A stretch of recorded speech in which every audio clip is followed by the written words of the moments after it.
6 గ్యారంటీలు అమలు చేయడంలో కాంగ్రెస్ ఘోరంగా విఫలమైందన్నారు బీఆర్ఎస్ పార్టీ నల్గొండ జిల్లా అధ్యక్షులు మాజీ ఎమ్మెల్యే రమావత్ రవీంద్ర కుమార్. కాంగ్రెస్ పార్టీ మోసాన్ని భరించలేక కార్యకర్తలు ఆ పార్టీని వీడి బీఆర్ఎస్లో చేరుతున్నారన్నారు. దేవరకొండ నియోజకవర్గం పిఏపల్లి, తిరుమలగిరి, గుడిపల్లి మండలాల్లో కాంగ్రెస్ పార్టీ కార్యకర్తలు బీఆర్ఎస్లో చేరారు.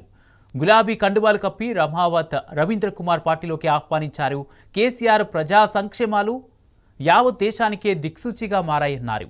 కేసీఆర్తోనే తెలంగాణ రాష్ట్ర అభివృద్ధి సాధ్యమని, వచ్చే ఎన్నికల్లో బీఆర్ఎస్ అధికారంలోకి రావడం ఖాయమని చెప్పారు.